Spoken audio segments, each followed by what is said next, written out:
Isn't it exciting as we watch God's movement in the lives of other people? Hopefully many of you were thinking in terms of what God is in the process of doing in your life as you saw each of those things. And as we are asking God, we are working through how God wants us to process things. We've come to a place today where we're talking about another big question. And recall this year, we are asking some of the major questions of life. And so today we're talking about what is God's call on my life? What is that involved in?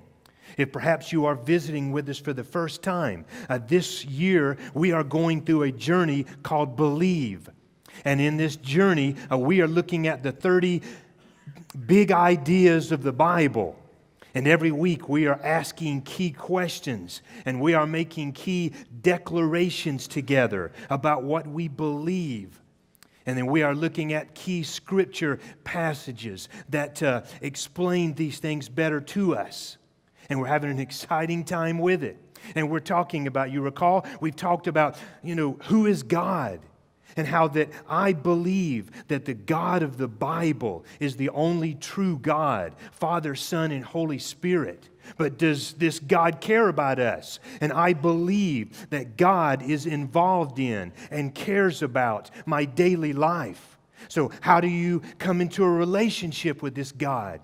And how that I believe that God brings a person into a right relationship with Him through grace, by faith in Jesus Christ. And we're going on and on each week and declaring these strong beliefs that we have, if we will choose to, and what those things mean in our lives. And so again, today, we talk about what is God's call on my life. If you did not get a bulletin as you came in, and it has an outline with it, would encourage you to just quickly raise your hand, and the ushers would love to put one of those in your hands. And so we'll talk about, we're going to declare together today, and we're going to ask ourselves, do we firmly believe this? When we talk about, and you see at the top of your outline, our key idea for today, that we'll be studying our preschool, elementaries are studying this morning. Our teens will be studying it on Wednesday nights. We have got 30 plus adult groups that will be digging this apart all during the week. And here's our key idea for this week. I believe everything I am and everything I own belong to God. Hey, church, would you mind saying that out loud with me? Let's declare that to God together this morning, all right? Say it with me. I believe everything I am and everything I own belong to God. I mean, what a great declaration that is. Our key verse today. See, we're going to talk about some things. We're going to talk about the big idea of stewardship, but again, what that actually means. And so here is our key verse this morning. Take a look. Let me let you go ahead and fill in a blank. The very first thing we're going to talk about as we talk about some stewardship matters. Here's some things. To answer this question, what is God's call on my life? To answer that big question, then we need to understand this thing called stewardship. And here's where it begins. Number one, it's a matter of ownership. And we're going to unpackage that together. It is a matter of ownership. Here's our scripture verse.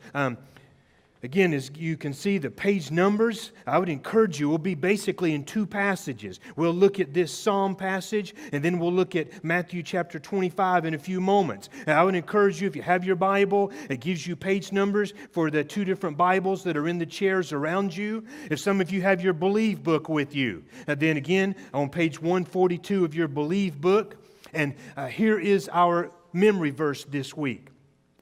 Look at it. What a great verse. The earth is the Lord's and everything in it, the world and all who live in it. For He founded it on the seas and established it on the waters.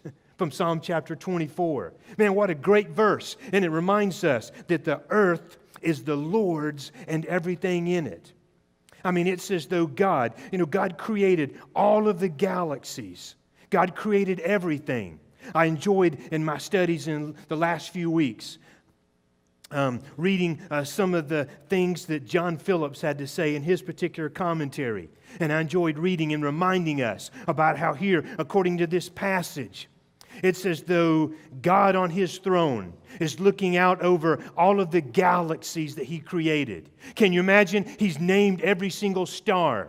And as He looks out over the hundreds and the thousands of galaxies, and over the thousands and the tens of thousands of stars, and He looks out over all those, and it is as though He declares for the entire universe to hear. Now, in the midst of all of this vastness, then He says, the earth is mine. The earth is the Lord's. And it's as though He has called a special claim, made a special claim upon this one little planet. Can you imagine size-wise the insignificance of this little ball that we call Earth, and how there are millions and millions of planets and stars that are vastly larger than this? We don't have the prime real estate in the entire universe. So then what made this earth so significant, where God points this out among the whole universe, and He says, that's mine. The earth is the Lord's and everything in it. Well, you and I as believers know that it's not because of how large we are, but rather it's because of what happened here. And how that here is where God was going to put humanity, and where God was going to settle the score of sin, of death, of hell, and the grave. And so God says, the earth is the Lord's. This is mine. That planet belongs to me. And see, this is where biblical stewardship begins. As you answer the question, what is God's call on my life? It begins with the realization that I believe that God owns everything. Everything. Again, what gives God the right to say such a thing, to declare such a thing? In the last part of the verse that we just looked at, where it talks about, for He founded it on the seas, and He established it on the waters. I mean, the very fact that God can declare that He is the owner of all this, because He's the originator of it, that He created this entire world, that He founded it on the seas, He established it on the waters. The fact that Genesis 1:1, in the beginning, God created the heavens and the earth. And the amazing fact that God created this all, and He did it what theologians call ex nihilo, which just literally means out of nothing. What an amazing fact. God says, I declare myself to be the owner because I created this out of nothing. I had the privilege of hearing a preacher not too many weeks ago. And he was talking from Hebrews 1 and about the amazing Jesus that we have. And one of the things that makes Him so amazing and no one like Him is because of the creative process that He did that is recorded for us in the book of Genesis. And it was just a reminder of me and how that God created things out of nothing. You know, we often say, I made this. You know, some of you are going to go home, you're going to enjoy a delicious dinner, and you're going to say, I made this chicken. You know, but obviously you didn't make that chicken. You know, that chicken was already made, but you did some things with it, and you put it together and in a pleasable way, and you're enjoying that. But now with God, God made this world out of nothing. I like the way that particular pastor said it. A couple of you have let hear that message when he said, you know, here's the way it was. It was like, again, before Genesis chapter 1. God comes to Genesis chapter 1, and how that God then looks out at nothing. And then He stepped out on nothing. And then God spoke to nothing. But when He got done, something appeared. I like that. You know, God looked out at nothing. God stepped out onto nothing. God spoke to nothing. But when He was finished, something appeared. And so therefore He can say, the earth is the Lord's and everything in it. Once and for all, if you will believe it, He settles the answer, the question of ownership. if you don't settle that answer of ownership, then you might be tempted to believe somehow, well, when God talks to me about how that He owns everything and He wants me to give of my time, He wants me to give of my talents, He wants me to give of my treasure, then He must really need that. If you don't understand ownership, you might be tempted to think that way. Boy, God must really need what I have. But what a somewhat foolish thing for we as humankind to think that way, isn't it? I love the way that it's put in another passage in Psalm chapter 50. You have it on the screen in front of you. God is talking to the nation of Israel, and He has encouraged them that they are to provide animal sacrifice, and that they are to sacrifice those animals to Him, and therefore worship Him. But God says, no, make no mistake. It's not as though I'm calling you to do this because I desperately need your sacrifice. I mean, again, look at the way He puts it. I have no need of a bull from your stall or of goats from your pens. I mean, do you think somehow as the God of the universe that I need that bull that you've got in your stall? Look at what He says. For every animal of the forest is mine, and the cattle on 1,000 hills. I mean, catch this. I know every bird in the mountains and the insects in the field are mine. Can you imagine that? The vastness of God. And yet somehow we might be tempted to say, God, I know you must really need this. I know you must really need this sacrifice. God, I know you desperately need my 10%. And God's saying, are you kidding me, Cleve? I own the cattle on 1,000 hills. I know the names of every insect on the planet. I love what He goes on to say. If I were hungry, I would not tell you. For the world is mine, and all that is in it. Do I eat the flesh of bulls or drink the blood of goats? Can you imagine the irony of that? Of me as the created being saying, God, you must desperately need this. Do you think somehow if God was hungry, He'd come to Cleve? He wouldn't tell me if He was hungry. He owns it all. And if He didn't like what He had to eat, He'd just create something brand new. Right? You see, God has the right to be the owner of everything, because the earth is the Lord's and everything that is in it. So a question for you and I today. Do you really believe God owns everything and everyone? Do you believe that? Remember, we're encouraging ourselves through this journey of believe to ask ourselves the tough question. God, I say I believe that, but does my Monday and my Tuesday living and my Wednesday living, does it reflect that, Father? God, I believe, but help my unbelief. Do you believe God owns everything and God owns everyone? And that is seen in 100 different ways in our lives, isn't it? When we do believe that way. Even as practical as, prayer. A group of our men met for prayer just a few minutes ago before the service, as we do each week. And you understand that as we pray to God, we are basically just acknowledging this idea of ownership. When we're coming to God and saying, God, we acknowledge this is all yours. Anything good that happens today in our church, it's all because of you. And God, we acknowledge that, and we humbly come before you, and we call out to you, and we ask for your help. That's why we're going to gather all around this worship center this Friday night, right? And we're encouraging you to come and to give an hour to prayer. And in doing so, we're just simply saying, God, we believe that you're the owner of all this. And that you don't somehow need our prayers. God, we desperately need you. And we acknowledge the fact that you're the owner. You see, if God doesn't need your time, your talents, and your treasure, then why does He call for them? Well, He calls for them because you desperately need to give those to the owner of the universe, because they're not yours. Ownership, that's where it all begins. But I want you to think about something else. Secondly, not only is it a matter of ownership, but it's a matter of management. A matter of management.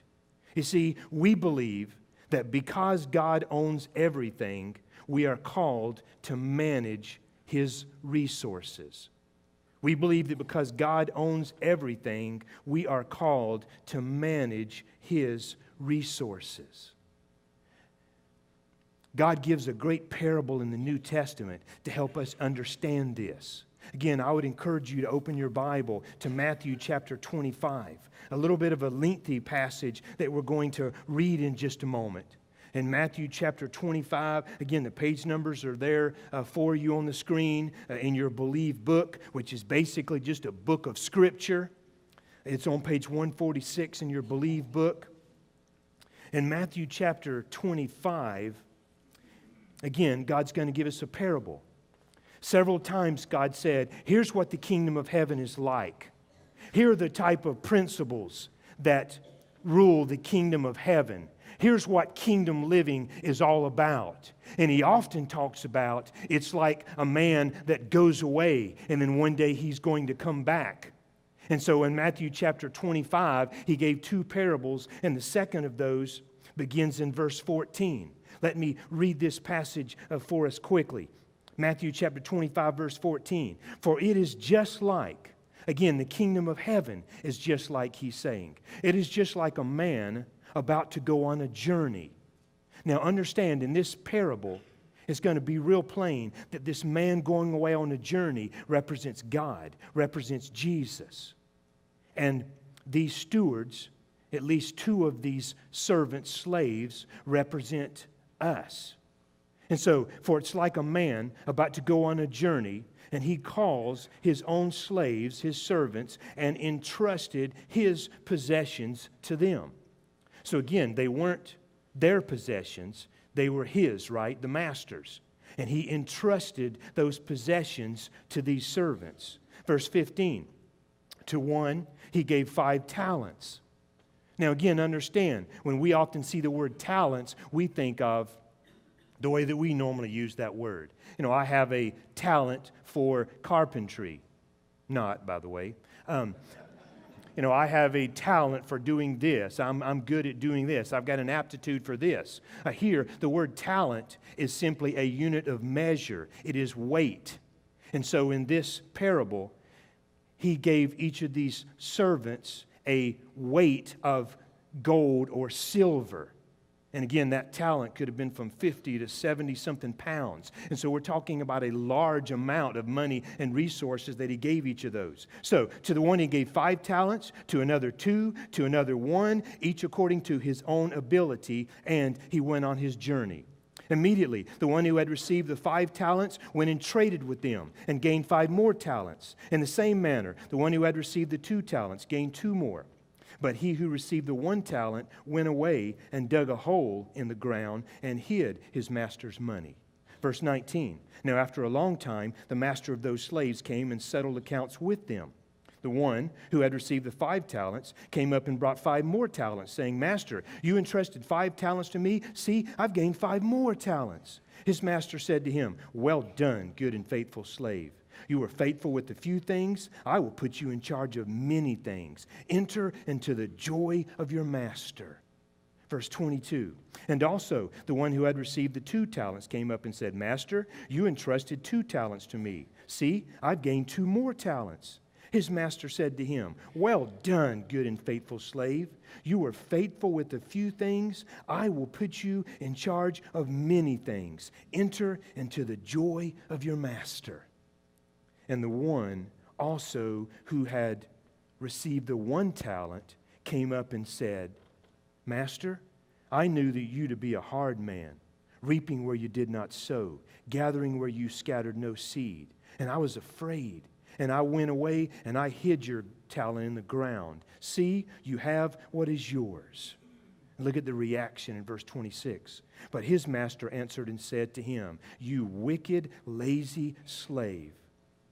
You knew that I reap where I did not sow and gather where I scattered no seed. Then you ought to have put my money in the bank. And on my arrival, I would have received my money back with interest. Therefore, take away the talent from him and give it to the one who has 10 talents. For to everyone who has, more shall be given, and he will have an abundance. But from the one who does not have, even what he does have shall be taken away. throw out that worthless slave into the outer darkness. In that place, there will be weeping and gnashing of teeth. So again, Jesus gives us this parable.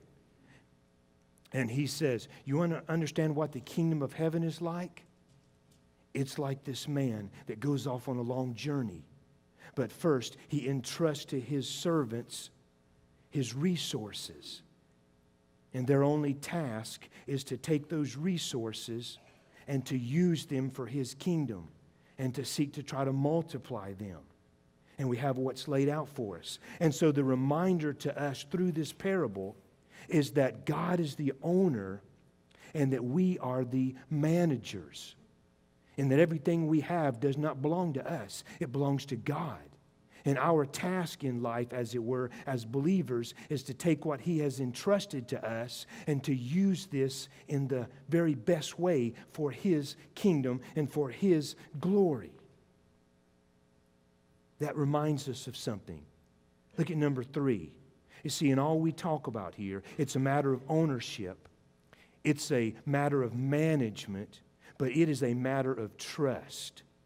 It's a matter of trust. See, there came a time in verse 19 where the master said he's going to come back and an account is going to be given. And you find out through that an account, and as you apply this to our lives, you find out that as God as the owner and we're the manager, then I have to ask myself some questions. 2 critical questions. First of all, let me ask you, do you believe that you can trust God? Do you believe that you can trust God?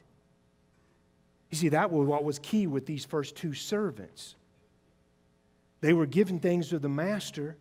They believed they could trust a master, and they immediately went to work for the master. But do you really believe that you can trust God?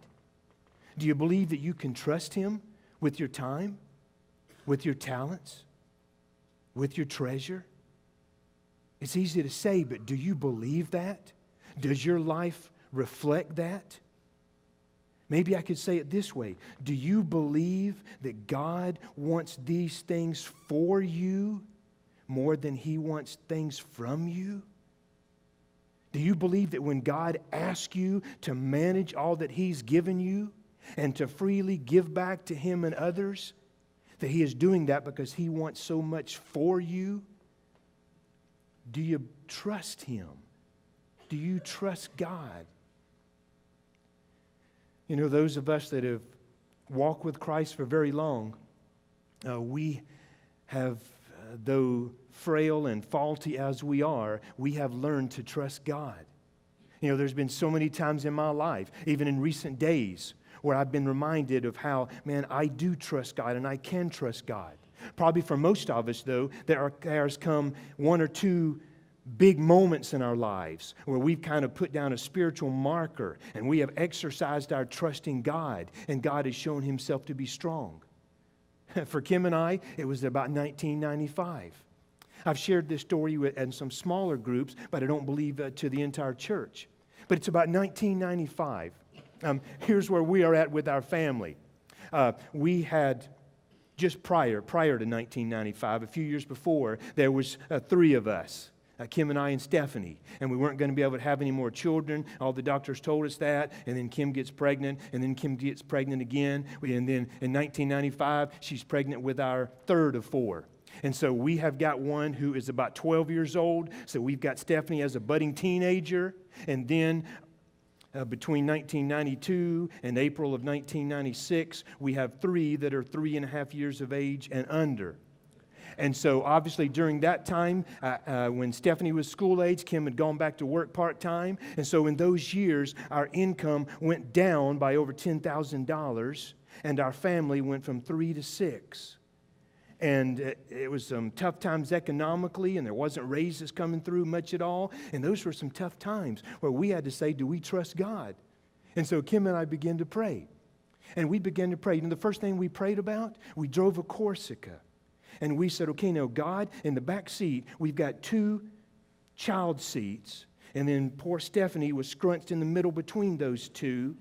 And now, Father, in a few months, we've got to put in a 3rd child seat. And It's not a matter of desires. It won't fit in that Corsica. And the law is not going to look likely on us putting one up on the roof. And God, we can't get a new car. We can't get a car. And we just began to pray, didn't tell a soul. And we prayed about that for 2 months. About 2 months from them, a friend of ours there when we lived in Charlotte at this time, and they asked us to come over and have supper with them. And so we went over, had a delightful, meal with them. And at the end of the meal, they said, Cleve, Kim, we want to tell you something. About 2 months ago, God began to put on our hearts to do something. And God told us to give you our van. And so they gave us their van. And we had room for all 3 car seats. And we just continued to pray and didn't tell a soul. And so before Christmas of that year, 1995, one day at the mailbox, there was a letter in the mail. No return address. The return address had 3 letters, SMS. And obviously we still kept it. And here's what was in the mail. This was taken on a piece of paper, and I need to probably explain this to some of the generations here. There used to be a device, and you could literally put a piece of paper in this device, roll it around, and then you actually typed on it. The strangest thing I know. But they actually used notebook paper and typed on this, and here's what it said. Cleve, hello, we are the Secret Missions Society. And we just wanted to tell you that we love you and we're praying for you and your family. And so about every 2 weeks, from now through December 1996, for 1 year, we will be sending out a money order to you to use however you need to use it. Please do not try to figure out who we are. This is from God. He's laid you on our hearts in a unique way, and we want no glory from anyone. We're not looking for any attention, just to help a brother in need. We know God is happy, and that's enough for us. And so for that next year, every month, again, always by money order, nothing that we could figure out, don't know to this day who SMS is.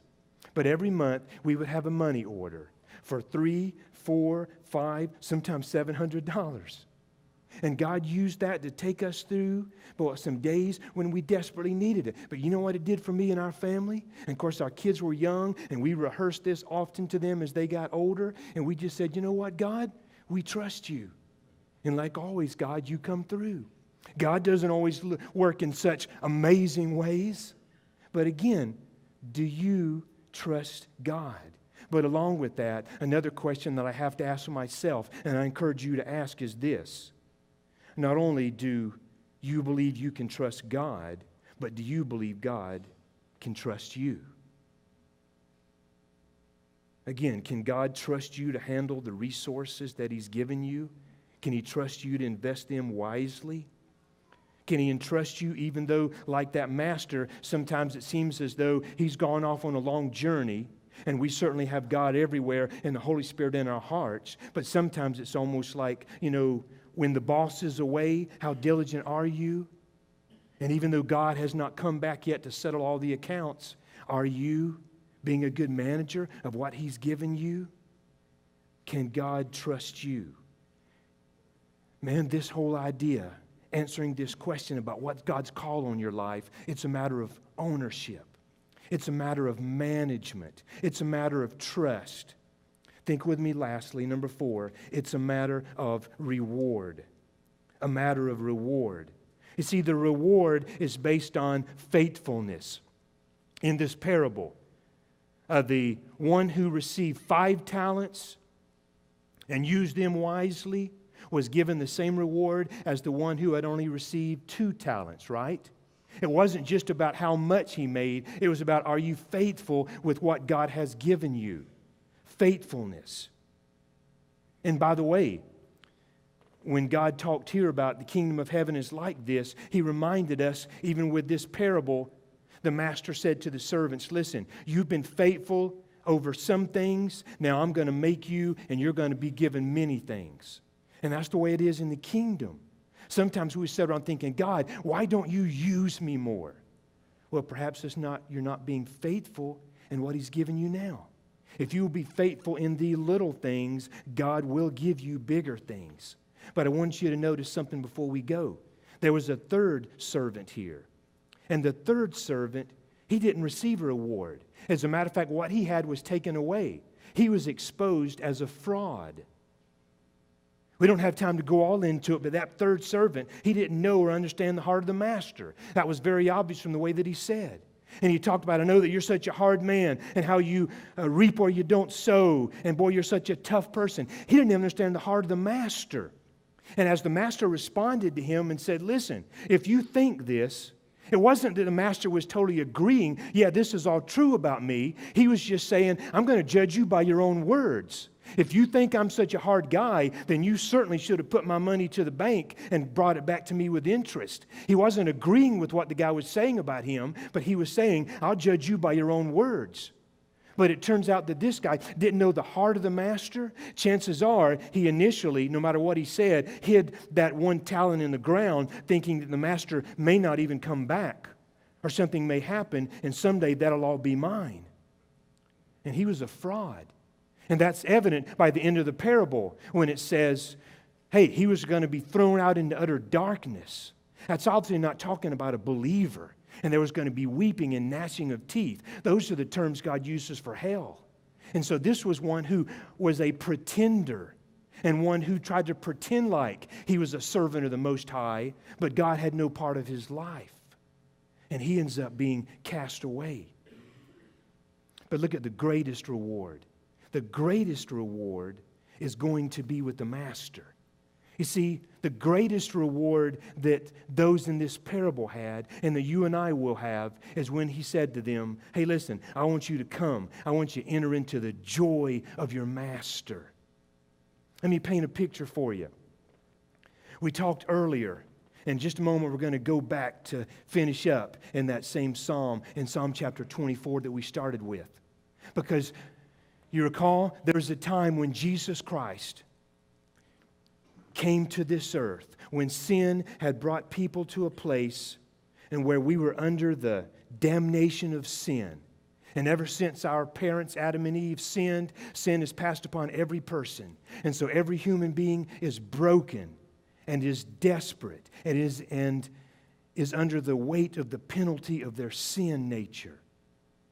And so Jesus Christ came to this earth, took upon humanity to solve that problem for us, right? And Jesus Christ came down to this earth, and he lived a life on this earth that was an example for us of a life that is lived in the power of the Holy Spirit. And in spite of Satan's best attempts, he marched in total perfection all the way to the cross. And there he gave himself, and he died on the cross. But the grave couldn't keep him. And in a couple of weeks, we'll celebrate his resurrection. And then after some 40 days where he appeared to individuals and to large groups of people as the resurrected Savior, after 40 days, then he calls the disciples, and he is going to begin to be ascended up into heaven. And the disciples didn't quite see what's going to happen next. But as I've studied, it's almost like David gave the psalmist a glimpse of what takes place back in Psalm chapter 24. Because in Psalm chapter 24, in verse 7, it's as though this scene takes place when Jesus then in that glorified body leaves this earth after having defeated Satan, the grave, hell, and sin. And he goes back up to heaven. And it's as though Jesus is now standing at the gates. And in Psalm chapter 24, in verse 7, Jesus Christ calls out, "Lift up your heads, O gates, and be lifted up, O ancient," or literally everlasting doors, "that the King of glory may come in." And then the sentinel of heaven looks out. And he saw this glorified human form, and he calls out in the psalm, "Who is this King of glory?"